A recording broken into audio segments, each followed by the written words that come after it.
Civil rights activist, politician and a friend of South Africa, Reverend Jesse Jackson, has announced he's stepping down as leader of the Rainbow Push Coalition. This is an organisation he founded over 50 years ago. Despite some health setbacks with his journey with Parkinson's disease, Reverend Jackson led the coalition, which has global reach and impact. KZN Premier Nomusa Dube-Ncube is attending the Rainbow Push Coalition annual convention at the University of Chicago in the US, and she's paid a moving tribute to the gallant activist. The Premier joins us now from Chicago. Premier, thank you so much for taking the time to speak to us all the way from across the globe.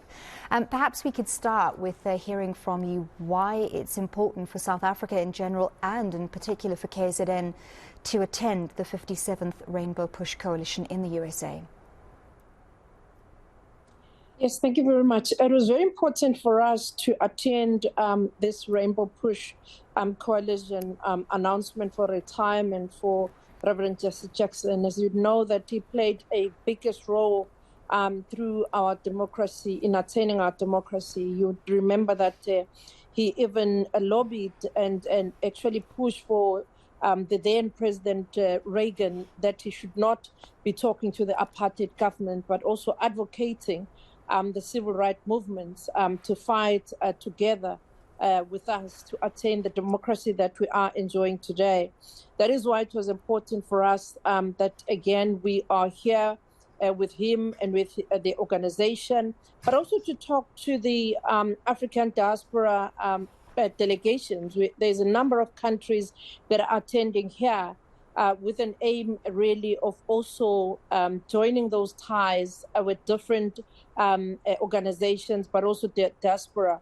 We also spoke at length here about how the Congress, in particular in the United States, needs to push and support us in our view that the American government should not be dictating as to who our friends should be, but rather we need support from all the countries so that Africa as a whole is able to achieve its objectives of trading with whoever that we want to trade with, but also with an aim of alleviating poverty, inequality.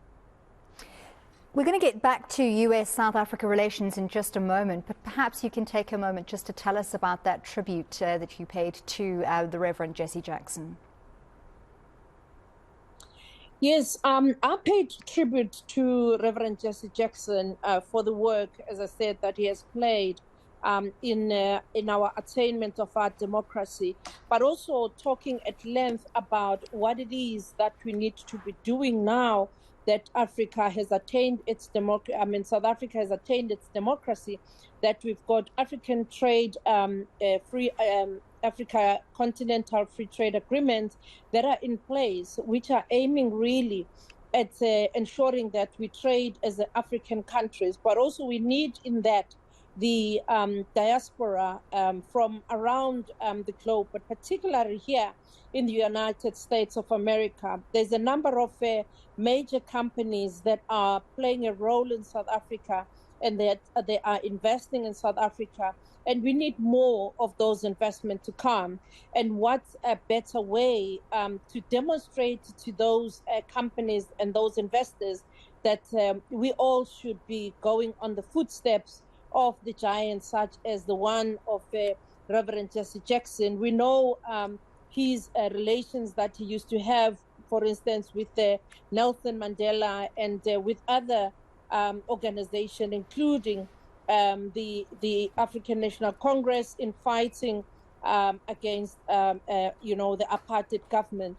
We also spoke at length and honoring him and being grateful to all other players that really played to dislodge the cruel, government and inhumane systems, which the United Nations, as you remember, had dubbed a crime against humanity. As the likes of Reverend Jesse Jackson that played that critical role in also ensuring that all other players in the United States, but also in the globe, do fight with us during those difficult times. We remember that he also visited at some stage the Crossroads informal settlement in Cape Town, where he spoke at length about how segregation was wrong, how segregation was a lie, and that segregation was a challenge to God's right for people of different colors to be able to be united, to be working together. So those are all the things, but also not limited to that. I will also be able to tell you that the work that he worked with us subsequent to that, bringing investors to South Africa, to KwaZulu-Natal, in order for us to rebuild and transform our economy. So you're at the convention debating under the broader theme, Perilous Journey from Freedom to Equality. Almost 30 years after attaining freedom, South Africa is still arguably one of the most unequal countries in the world. How does that play into the debates and the discussions taking place? It is very important that we fight for equality, that we need to continue with. The fight for equality for us is two-pronged, as it cuts across racial equality, equality of income, wealth, and economic equality. And we've always been inspired, really, by what, the fundamental proclamation of Reverend Jackson that I may be poor, but I'm somebody. And more of that needs to be permeating through all our communities, to understand that all of us, we might be poor, but we are somebody, and all of us need to be playing the role of rebuilding our country with the help of all the nations in the globe, but also here in the diaspora. We also spoke about the gender, gap, political empowerment of women. Within the globe, we've seen how even here, there's still a huge gap between the gender. And those are some of the things that we spoke about. And we know that South Africa has made great strides towards the closing that gender gap. But there's still a lot of work that we still need to do in terms of the corporate side, where the jobs market is still not representative of women at the top positions. And those are some of the things that we are speaking about at this forum, to say United Nations, and the United States have got quite a large number of companies that are trading with us in South Africa. More than 600 American businesses operate in South Africa, and many of those use South Africa as a headquarters. So it's important, therefore, that AGOA in particular is something that needs to continue, and the United States, as well as the whole of the state governance, should help us and work with us to lobby the United States government to ensure that they extend the AGOA when it comes to its conclusion in 2025. You also relatively fearlessly stated that the USA shouldn't use its power to force South Africa into certain partnerships, essentially saying that we have a number of potential countries that South Africa is free to do business with, and that the USA shouldn't dictate, and that specific reference to Russia then, and the USA's disapproval of South Africa's relations with Russia. Tell us a little bit about how that went down. Well, it went down very well, because we made a point that the Brics countries, you cannot discount the fact that Brics countries constitute more than 2 billion population, and with an income or GDP and $3 trillion US. And those are the countries that should assist us as Africa to continue trading with many other countries.